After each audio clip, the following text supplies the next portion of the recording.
Good morning students. પ્રકરણ 20 ભારતની સામાજિક સમસ્યાઓ અને પડકારો. ગયા લેક્ચરમાં આપણે સાંપ્રદાયિકતા કોને કહેવાય, સાંપ્રદાયિકતા શું છે એ વિશે અભ્યાસ કર્યો, તેમજ સાંપ્રદાયિકતાની સામે સંઘર્ષ એટલે કે સાંપ્રદાયિકતાને દૂર કરવા માટે આપણે કયા ઉપાયો હાથ ધરવા જોઈએ તેના વિશે આપણે ચર્ચા કરી હતી. આજે આપણે જ્ઞાતિવાદ અને લઘુમતીઓ વિશે અભ્યાસ કરીશું. આપણે જાણીએ છીએ કે ભારતમાં વિવિધ જ્ઞાતિઓનું વર્ચસ્વ જોવા મળે છે અને આ જ્ઞાતિવાદ એ પણ ભારતની મુખ્ય સમસ્યા છે. તો આપણે આ પ્રકરણના આ ટોપિક પર આગળ વધીશું. આપણો ટોપિક છે જ્ઞાતિવાદ. ભારતની સામાજિક વ્યવસ્થામાં સામાજિક સ્તર રચનાના સ્વરૂપ તરીકે જ્ઞાતિઓનું અસ્તિત્વ સદીઓથી રહ્યું છે. એટલે બહુ સદીઓથી આપણે જોઈએ છીએ કે જ્ઞાતિઓનું અસ્તિત્વ આપણે જોઈ શક્યા છીએ. બહુ સદીઓની વાત છે. જે આપણી સામાજિક સ્તર રચના છે, જે સામાજિક વ્યવસ્થા છે, એમાં જ્ઞાતિઓનું અસ્તિત્વ આપણે જોવા મળ્યું છે, જે સદીઓથી રહ્યું છે. આમ ભારતની સામાજિક સંરચના જ્ઞાતિ પર આધારિત છે. એટલે સમાજની જે રચના છે એ જ્ઞાતિ પર આધારિત છે એમ આપણે કહી શકીએ છીએ. જ્ઞાતિ વ્યવસ્થા પ્રારંભિક પરિકલ્પના આજે છે તેના કરતાં પ્રાચીન સમયમાં ભિન્ન હતી. એટલે કે જ્ઞાતિ વ્યવસ્થા જે પ્રારંભિક પરિકલ્પના છે, પરિકલ્પનાનો અર્થ થાય છે વહેંચવું પણ થાય, પરિકલ્પના એટલે રચના પણ થાય અને કલ્પવું પણ થાય. તો અહીં આપણે રચનાના આધારે એનો અર્થ લઈશું કે જ્ઞાતિ વ્યવસ્થાની જે પ્રારંભિક રચના છે, પ્રારંભિક પરિકલ્પના છે, એ આજે જે છે પરિકલ્પનાઓ, આજે જે વ્યવસ્થા છે તેના કરતાં ભિન્ન હતી. એટલે કે આજે છે તેના કરતાં પ્રાચીન સમયની જ્ઞાતિ વ્યવસ્થા એ ભિન્ન હતી. સમાજની જરૂરિયાતોની પરિપૂર્તિ અને શ્રમ વિભાજનના પાયારૂપ કાર્ય આધારિત જ્ઞાતિઓ હતી. એટલે કે એ સમયમાં, પ્રાચીન સમયમાં સમાજની જે જરૂરિયાતોની પરિપૂર્તિ હતી, જરૂરિયાતોને પૂર્ણ કરવા માટે એટલે જે પરિપૂર્તિ હતી, અને જે શ્રમ વિભાજન, જે લોકો કાર્ય કરતા હતા, શ્રમ કરતા હતા, એના વિભાજનના આધારે એટલે પાયારૂપ કાર્ય તરીકે તેને તે જે પાયારૂપ જે કાર્ય છે એ શ્રમ વિભાજન છે, એ કાર્ય જ્ઞાતિઓના આધારિત હતું. એટલે કે અમુક જ્ઞાતિના વ્યક્તિઓ અમુક કાર્ય કરે, ચોક્કસપણે આ જ્ઞાતિના લોકો આ કાર્ય કરશે, એવી યોજનાઓ હતી, એવી રચના હતી. પ્રારંભિક પરિકલ્પના મુજબ તે 4 વ્યવસાયો પર આધારિત વર્ણ વ્યવસ્થા હતી. એટલે કે પ્રારંભિક રચનાની વાત કરીએ તો એ પ્રારંભિક પરિકલ્પના કે પ્રારંભિક રચના કે પ્રારંભિક વહેંચણીના આધારે તો 4 વ્યવસાયો પર આધારિત વર્ણ વ્યવસ્થા હતી. એટલે કે વ્યવસાયોને આધારિત વર્ણ વ્યવસ્થા હતી. જેમ આગળ વાત કરી કે જરૂરિયાતોની પરિપૂર્તિ અને શ્રમ વિભાજનના પાયારૂપ કાર્યને આધારે હતી, એ જ પ્રમાણે તો એમાં આ વર્ણ વ્યવસ્થા 4 વ્યવસાયોને આધારે હતી: બ્રાહ્મણ, ક્ષત્રિય, વૈશ્ય અને શૂદ્ર. તો આ પ્રકારની વર્ણ વ્યવસ્થા હતી. જ્ઞાતિ આધારિત નિવાસ વ્યવસ્થા અને વ્યવસાયો હતા. વ્યવસાયને આધારે આવકના સ્ત્રોત રહેતા સમાજમાં આવકના જૂથને આધારે કેટલીક જ્ઞાતિઓ ઓછી આવક મેળવતી હોવાથી સમાજના અન્ય જ્ઞાતિ સમૂહોની આર્થિક સ્થિતિમાં નબળી રહી ગઈ. એટલે આપણે જાણીએ છીએ કે આ જે જ્ઞાતિ પ્રથા, આ જે જ્ઞાતિવાદ હતો કે પછી એ રીતે જોઈએ કે વર્ણ વ્યવસ્થા હતી, તો આ જે વર્ણ વ્યવસ્થા હતી, આ જ્ઞાતિના આધારે વ્યવસાયો પણ એમના અલગ હતા, ચોક્કસ એના વિભાજન હતા. ત્યારબાદ જોઈએ કે જ્ઞાતિ આધારિત નિવાસ વ્યવસ્થા હતી અને વ્યવસાયો પણ હતા. એટલે એમના રહેઠાણો, એમની નિવાસ વ્યવસ્થા પણ અને વ્યવસાયો પણ એ જ્ઞાતિને આધારિત હતા. જેમ વાત કરીએ કે ભાઈ ક્ષત્રિયો તો કે લોકોના રક્ષણનું કાર્ય કરતા, બ્રાહ્મણો તો કે શિક્ષણનું કાર્ય કરતા, વૈશ્ય તો કે વેપાર, લોકોને જીવન જરૂરિયાતની વસ્તુઓની એટલે ચીજો પૂરી પાડવી, અને શૂદ્રની વાત કરીએ તો કે એમને સફાઈને એવા કામ સોંપેલા હતા. તો આ જે વ્યવસ્થા હતી તેમાં નિવાસ વ્યવસ્થા અને વ્યવસાયો જ્ઞાતિના આધારિત હતા. તો આ વ્યવસાયને આધારે આવક સ્ત્રોત રહેતા સમાજમાં આવક જૂથના આધારે કેટલીક જ્ઞાતિઓ અને ઓછી આવક મેળવતી હોવાથી, એટલે કે આવક જૂથ હતું જે અમુક ચોક્કસ વ્યવસાયો કરતા એમની પાસે ચોક્કસ આવક હતી, એ આવક જૂથના આધારે કેટલીક જ્ઞાતિઓ ઓછી આવક મેળવતી હતી અને સમાજની અન્ય જ્ઞાતિ સમૂહોથી આર્થિક સ્થિતિમાં નબળી રહી ગઈ હતી. ભારતમાં અંગ્રેજોના શાસનકાળ પહેલાંના સમયમાં કેટલીક જાતિઓ અન્ય સમૂહોથી દૂર, સહેલાઈથી પહોંચી ન શકાય તેવા દુર્ગમ જંગલો અને પહાડી વિસ્તારમાં અલગ વસવાટ કરતી હતી. આ જાતિઓનું સામાજિક જીવન અને સાંસ્કૃતિક જીવન અન્ય પ્રજા સમૂહથી અલગ હતું. તેઓની પોતાની આગવી સંસ્કૃતિ અને બોલી હતી. તે જાતિના લોકો પણ પેઢી દર પેઢી અલગ વસવાટ, એકાકી જીવન વગેરેના કારણે વિકાસ સાધી ન શક્યા. એટલે અહીંયા આપણને વાત કરી છે કે એક એવી સમાજ વ્યવસ્થા હતી જે જ્ઞાતિને આધારિત હતી. તેમાં નિવાસસ્થાન ને વ્યવસાયો પણ જ્ઞાતિને આધારે હતા. તેના કારણે અમુક એવો સમૂહ હતો, અમુક એવી જ્ઞાતિઓ હતી કે જેમને ખૂબ જ ઓછી આવક મળતી હતી અને ઓછી આવક મળતાથી આ જ્ઞાતિ સમૂહોની આર્થિક સ્થિતિ અતિશય નબળી રહી ગઈ. તો આ કોના કારણે થયું? કઈ બાબતને કારણે? તો જ્ઞાતિને કારણે, જ્ઞાતિવાદના કારણે. હવે બીજી વાત કરીએ તો કે અંગ્રેજોના શાસનકાળની વાત કરીએ તો એ સમયમાં પણ કેટલીક જાતિઓ હતી જે અન્ય સમૂહોથી દૂર ગઈ, સહેલાઈથી ન પહોંચી શકાય એવા દુર્ગમ જંગલોમાં રહેતી હતી, પહાડી વિસ્તારોમાં અલગ વસવાટ કરતી હતી. આ જાતિઓનું સામાજિક જીવન અને સાંસ્કૃતિક જીવન અન્ય પ્રજા સમૂહથી અલગ હતું. તેઓ પોતાની આગવી સંસ્કૃતિની બોલી ધરાવતા હતા. એટલે આ જાતિ પણ એની આગવી સંસ્કૃતિની બોલી ધરાવતી હતી. એ જાતિના લોકો પણ પેઢી દર પેઢી અલગ વસવાટ, એકાકી જીવન વગેરેના કારણે એ વિકાસ સાધી શક્યા નહોતા. પરિણામે તેમની આર્થિક સ્થિતિ અને સામાજિક સ્થિતિ પણ ખૂબ જ નબળી રહી ગઈ. લઘુમતીઓ, નબળા વર્ગો, પછાત વર્ગોના હિતોના રક્ષણ માટે બંધારણીય જોગવાઈ. ભારતના બંધારણમાં લઘુમતીઓ, નબળા વર્ગો અને પછાત વર્ગોના રક્ષણ, કલ્યાણ અને વિકાસ માટે કેટલી બંધારણીય જોગવાઈઓ કરવામાં આવી. એટલે આપણે જોયું એ પ્રમાણે કે અમુક લોકો જ્ઞાતિવાદના લીધે આર્થિક સ્થિતિ એમની નબળી થઈ. બીજી વાત કરીએ કે અંગ્રેજોના શાસનકાળ દરમિયાન કેટલી એવી જાતિઓ હતી જે અંતરાળ વિસ્તારોમાં, દુર્ગમ જંગલોમાં અને પહાડી વિસ્તારોમાં રહેતી હતી. તો એ અન્ય પ્રજાથી દૂર રહી. તેમની અલગ સંસ્કૃતિને બોલી તો હતી જ, પરંતુ એ પેઢી દર પેઢી અલગ વસવાટ કરવા લાગી, એકાકી જીવન જીવવા લાગી, જેના કારણે તેમનો વિકાસ ન થયો. તો આવા લોકોના વિકાસ માટે, એટલે કે લઘુમતીઓ, નબળા વર્ગો અને પછાત વર્ગોના હિતના રક્ષણ માટે બંધારણમાં ખાસ જોગવાઈ કરવામાં આવી. આ બંધારણીય જોગવાઈઓ તેમના હિતોની રક્ષા, સામાજિક અસમાનતાનું નિવારણ અને તેમના કલ્યાણ અને વિકાસ માટે સુનિશ્ચિત કરાઈ.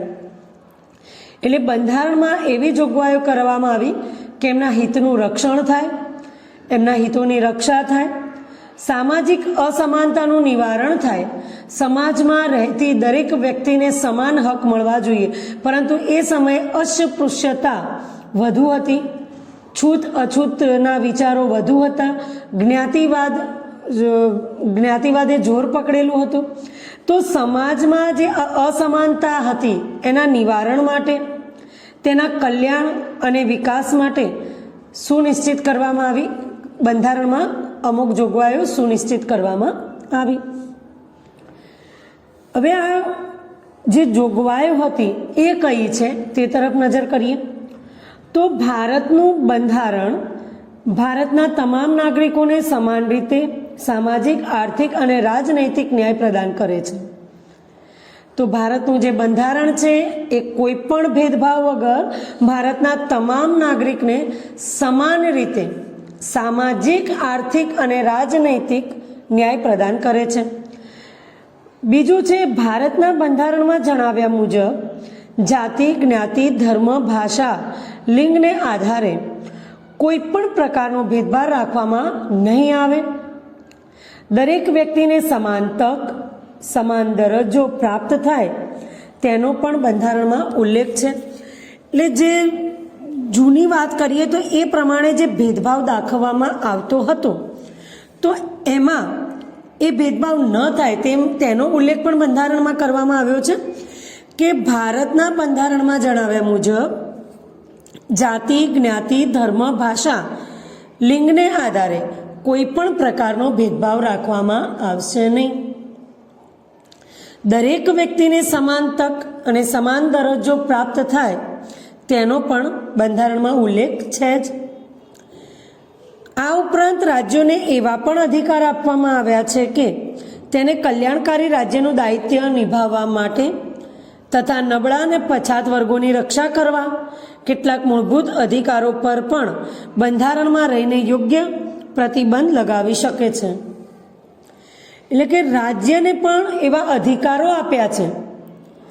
બંધારણમાં રાજ્યને પણ એવા અમુક અધિકારો આપવામાં આવ્યા છે કે કલ્યાણકારી રાજ્યનું દાયિત્વ નિભાવવા માટે એક કલ્યાણકારી રાજ્ય બને જેમાં સર્વનું કલ્યાણ થતું હોય તો એક કલ્યાણકારી દાયિત્વ એટલે જવાબદારી નિભાવવા માટે રાજ્ય સરકારને કેટલાક અધિકારો આપવામાં આવ્યા છે કે નબળા અને પછાત વર્ગોની રક્ષા કરવા માટે કેટલાક મૂળભૂત અધિકારો પર પણ બંધારણમાં રહીને યોગ્ય પ્રતિબંધ લગાવી શકે છે.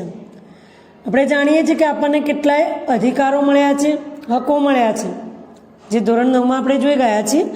પણ રાજ્યને એટલા અધિકાર આપવામાં આવ્યા છે કે એ ઈચ્છે છે બંધારણમાં રહીને બંધારણના નિયમને અનુસરીને એ પોતાના રાજ્યને કલ્યાણકારી રાજ્ય બનાવવાની જવાબદારી નિભાવવા માટે એ નબળા વર્ગો માટે, પછાત વર્ગો માટે, તેમની રક્ષા માટે કેટલાક મૂળભૂત જે અધિકારો છે એ અધિકારો પર યોગ્ય પ્રતિબંધ પણ લગાવી શકે છે. જો એ કોઈ અધિકારોનો દુરુપયોગ થાય છે કે નબળા અને પછાત વર્ગોને નુકસાન થઈ રહ્યું છે તો રાજ્યને અધિકાર છે કે એ અધિકાર ઉપર પણ એ પ્રતિબંધ મૂકી શકે છે. ધાર્મિક સ્વતંત્રતાનો અધિકાર કોઈ પણ ધર્મનું પાલન કરવાની સ્વતંત્રતા આપે છે. ધાર્મિક સ્વતંત્રતાનો અધિકાર છે કે કોઈ પણ ધર્મનું પાલન કરવાની કોઈ પણ વ્યક્તિને, કોઈ પણ નાગરિકને સ્વતંત્રતા છે.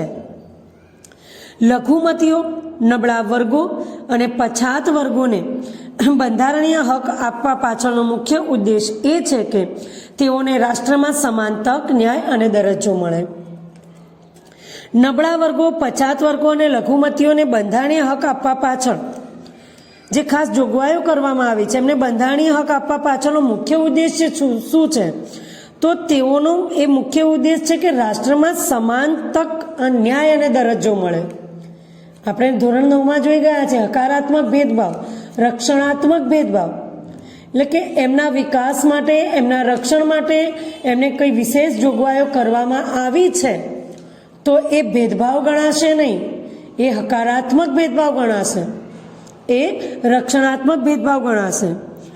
તો લઘુમતી, નબળા વર્ગો, પછાત વર્ગોને બંધારણીય હક આપવા પાછળનો મુખ્ય ઉદ્દેશ એ હતો એ છે કે તેઓને રાષ્ટ્રમાં સમાન તક મળે, ન્યાય મળે અને દરજ્જો આપવાનો એ મુખ્ય ઉદ્દેશ છે. રાષ્ટ્રની પંચવર્ષીય યોજનાઓમાં પણ આ બધા વર્ગો માટે ખાસ ધ્યાનમાં રાખવામાં આવ્યું છે. અને જે પંચવર્ષીય યોજના છે એમાં પણ આ બધા વર્ગો માટે ખાસ ધ્યાન રાખવામાં આવ્યું છે કે એમના વિકાસ માટે, એમના ઉત્કર્ષ માટે ખાસ વિશેષ જોગવાઈઓ કરવી અને એમનું વિશેષ ધ્યાન આપવા માટે જણાવવામાં આવ્યું છે. હવે આપણે જોયું કે અહીં લઘુમતીઓ, નબળા વર્ગો અને પછાત વર્ગો એ શબ્દોનો ઉલ્લેખ અવારનવાર થયો છે.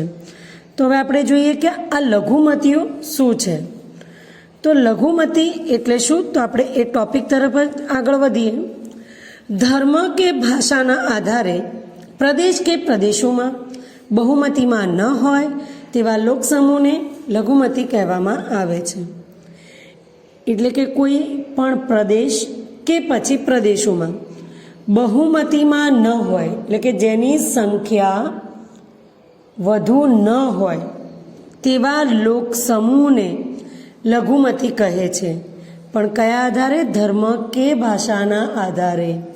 ફરીથી સમજીએ, ધર્મ કે ભાષાના આધારે કોઈ પણ પ્રદેશ કે પ્રદેશોમાં બહુમતીમાં ન હોય તેવા લોકસમૂહને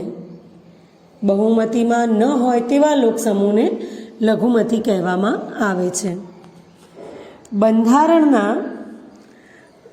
ભારતના બંધારણમાં લઘુમતી માટે સ્પષ્ટ વ્યાખ્યા કરવામાં આવી નથી, પરંતુ આપણે જોઈએ કે કેટલી બાબતનો ઉલ્લેખ કરવામાં આવ્યો છે.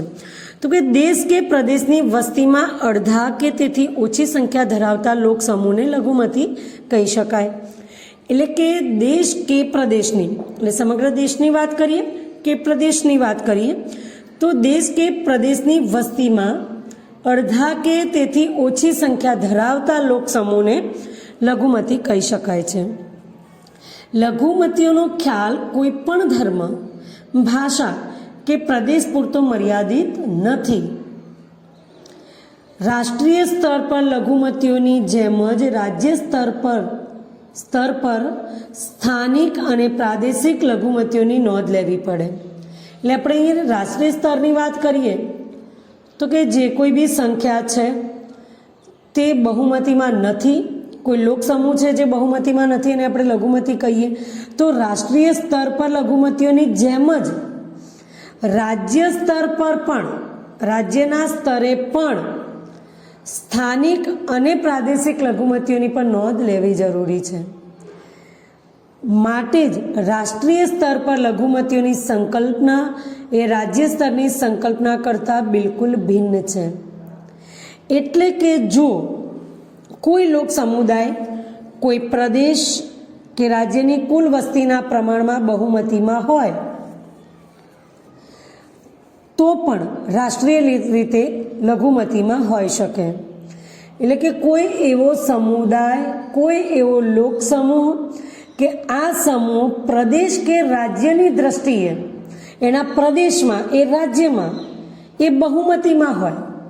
કોઈક પ્રદેશમાં એમની સંખ્યા વધારે હોય પણ સમગ્ર રાષ્ટ્ર સ્તરે જોવા જઈએ તો તેમની સંખ્યા અડધા કરતાં પણ ઓછી હોય, તો એ રાષ્ટ્રીય સ્તરે લઘુમતી હોઈ શકે છે.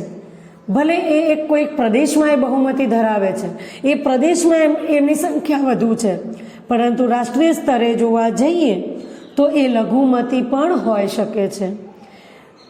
તથા તેનાથી અલગ રાજ્યમાં લઘુમતી હોય કોઈ એવી સંખ્યા જે ધર્મ અને ભાષાને આધારે રાજ્યમાં તેની બહુમતી હોય, તેની સંખ્યા વધુ હોય, તો એ રાષ્ટ્રીય સ્તરે બહુમતીમાં પણ હોય, રાજ્યની સ્તરે એ લઘુમતીમાં હોય, રાજ્ય સ્તરે કદાચ એની સંખ્યા ઓછી હોય. ધર્મ અને ભાષાના આધારે કોઈ લોક સમૂહની સંખ્યા રાજ્યમાં ઓછી હોય એટલે કે લઘુમતીમાં હોય તો એ રાષ્ટ્રીય સ્તરે, દેશ લેવલે, રાષ્ટ્રીય સ્તરે એ બહુમતીમાં પણ હોઈ શકે. એટલે કે કોઈ ધર્મ કે ભાષાના આધારે કોઈ સમૂહ છે, એ સમજો કે કોઈક રાજ્યમાં વધુ સંખ્યામાં છે તો એ રાજ્યમાં બહુમતીમાં ગણાય છે, પણ સમગ્ર દેશની તુલનામાં, સમગ્ર દેશના સ્તરે એ લઘુમતી પણ હોઈ શકે. અને કોઈ એવો લોક સમૂહ છે જે રાજ્ય સ્તરે લઘુમતીમાં હોય તો રાષ્ટ્રીય સ્તરે બહુમતી પણ હોઈ શકે. હવે જોઈએ કે ભારતમાં લઘુમતીઓને બહુમતીઓની જેમ સમાન અધિકારો, એટલે કે અધિકારો સમાન ધોરણે મળ્યા છે. આપણે પહેલાં તો એ સમજ્યા કે લઘુમતી શું અને બહુમતી શું. તો લઘુમતી એટલે શું આપણે સમજ્યા કે જે વસ્તી છે દેશની હોય કે પ્રદેશની, જ્યારે ગણના દેશ લેવલે થાય તો એ રાષ્ટ્રીય સ્તરે ગણાય છે લઘુમતી કે બહુમતી, અને રાજ્ય સ્તરે એની ગણના થાય તો રાજ્ય સ્તરે એને લઘુમતી કે બહુમતી કહી શકીએ. એટલે કે કોઈ લોક સમૂહ રાજ્ય સ્તરે લઘુમતી હોઈ શકે, બહુમતી પણ હોઈ શકે, અને રાષ્ટ્રીય સ્તરે પણ લઘુમતી પણ હોઈ શકે કે બહુમતી પણ હોઈ શકે. એ તેની સંખ્યાને આધારિત છે. તો ભારતમાં લઘુમતીઓને બહુમતીઓની જેમ જ અધિકારો સમાન ધોરણે મળ્યા છે. લઘુમતીઓની સંસ્કૃતિ, ધર્મ, લિપિ તથા ભાષાઓના સંરક્ષણ અને પ્રોત્સાહન માટે બંધારણમાં કેટલીક વિશેષ જોગવાઈઓ કરવામાં આવી છે. એટલે કે આ લઘુમતીઓ છે કે જેમની સંખ્યા ઓછી છે, તો એના આધારે એમની સંસ્કૃતિ, ધર્મ, લિપિ અને ભાષાના રક્ષણ માટે અને પ્રોત્સાહન માટે બંધારણમાં કેટલીક ખાસ જોગવાઈઓ કરવામાં આવી છે. લઘુમતીઓના હિતો અને તેના કલ્યાણ અને વિકાસ માટે રાષ્ટ્રીય લઘુમતી પંચની રચના કરવામાં આવી છે. આવી રીતે આપણને એક એક વાક્યના જવાબ પણ ઘણા બધા નીકળતા હોય છે, એટલે એને પણ ધ્યાનમાં લેવું જરૂરી છે. એટલે કે લઘુમતીઓના હિતો માટે, એમના રક્ષણ માટે, એમના કલ્યાણ માટે રાષ્ટ્રીય લઘુમતી પંચની રચના કરવામાં આવી છે. ધાર્મિક સ્વતંત્રતાનો અધિકાર લઘુમતીઓને વિશ્વાસ અપાવે છે કે તે પોતાના ધર્મના પ્રચાર, પ્રસાર અને પ્રોત્સાહન માટે પ્રયત્નો કરી શકશે. એટલે જે ધાર્મિક સ્વતંત્રતાનો અધિકાર છે, જે આપણે ધોરણ 9માં જોઈ ગયા છીએ, તે અધિકાર આ લઘુમતીઓને વિશ્વાસ અપાવે છે કે પોતાના ધર્મના પ્રચાર, પ્રસાર અને પ્રોત્સાહન માટે એ પ્રયત્નો કરી શકે છે. કાયદો બળપૂર્વક ધર્માંતરણને માન્ય રાખતો નથી. બળજબરીથી ધર્મ પરિવર્તન, ધર્માંતરને એ માનતો નથી, માન્યતા આપતો નથી. સરકારી સહાય લેતી કોઈ પણ શિક્ષણ સંસ્થામાં ધાર્મિક શિક્ષણ આપી શકાતું નથી. એટલે કે સરકારી સહાય લેતી કોઈ પણ સંસ્થા છે, શૈક્ષણિક સંસ્થા છે, તો તેમાં ધાર્મિક શિક્ષણ આપી શકાતું નથી. કોઈ એક ધર્મને લઈને શિક્ષણ આપી શકાતું નથી. તમામ ધાર્મિક સમુદાયોને તેમના ધર્મના વ્યવસ્થાપન માટે અને ધાર્મિક કાર્યો માટે સંપત્તિ મેળવવાનો, તેની દેખરેખ રાખવાનો અધિકાર છે. અને દરેક ધર્મના સમુદાયને તેના ધર્મના વ્યવસ્થાપન માટે અને એના ધાર્મિક કાર્યો માટે સંપત્તિ મેળવવાનો અધિકાર છે અને એ દેખરેખ રાખવાનો અધિકાર પણ ધરાવે છે.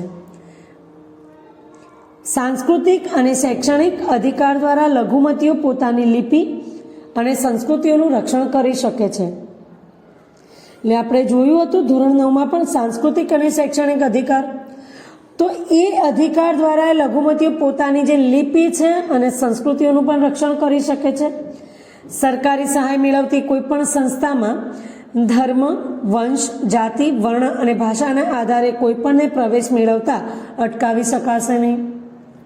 એટલે કે કોઈ પણને સંસ્થામાં કે જે સરકારી સહાય મેળવતી કોઈ પણ સંસ્થા છે, તો એમાં ધર્મ, વંશ કે જાતિ, વર્ણ કે ભાષાના આધારે તેને પ્રવેશ મેળવતા અટકાવી શકાશે નહીં.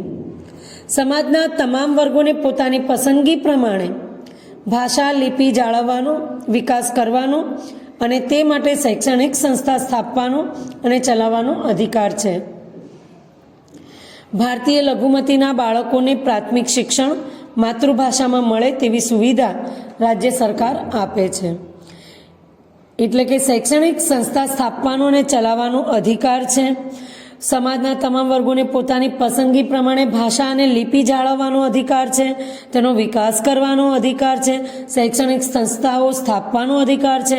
એ સંસ્થાઓને ચલાવવાનો અધિકાર છે. તો ભારતીય લઘુમતીઓના બાળકોને પ્રાથમિક શિક્ષણ માતૃભાષામાં મળે તેવી સુવિધા રાજ્ય સરકાર આપે છે. અને લઘુમતીના બાળકોને પ્રાથમિક શિક્ષણ માતૃભાષામાં મળે તે માટે પણ સુવિધા રાજ્ય સરકાર કરે છે. ને ટૂંકમાં રાજ્ય સરકારને પણ કેટલા વિશેષ અધિકારો આપ્યા છે લઘુમતીઓના વિકાસ માટે, તેમના ઉત્કર્ષ માટે. તો અહીં આપણે જ્ઞાતિવાદ અને લઘુમતીઓ જેવા બે મુદ્દાઓ વિશે અભ્યાસ કર્યો છે. આ બંને મુદ્દામાં આવતા જે મુદ્દામાં જે પ્રશ્નો નીકળે છે એ પ્રશ્નોના જવાબ તૈયાર કરવા અને સમગ્ર જે બધી જ બાબતો છે મુદ્દાસર જવાબ તરીકે, સવિસ્તર જવાબ તરીકે પણ પૂછાઈ શકે, તો એ તૈયાર કરવું જરૂરી છે. એવું નહીં કે પ્રકરણ પૂર્ણ થાય છે પછી પ્રશ્નોના જવાબ કરીશું. જે સમયે જેટલા ટોપિક ચાલે છે એટલા તૈયાર કરતા રહો ને આગળ વધો, તો પરીક્ષાના સમયે તમને કદાચ નુકસાન ન થાય. હવે નેક્સ્ટ લેક્ચરમાં આપણે અનુસૂચિત જાતિઓ અને અનુસૂચિત જનજાતિઓ વિશે માહિતી મેળવીશું. અત્યારે આ 2 ટોપિક જે છે એને તૈયાર કરો. નેક્સ્ટ લેક્ચરમાં આપણે નવા ટોપિક સાથે મળીશું. ત્યાં સુધી રજા લઈએ. Thank you.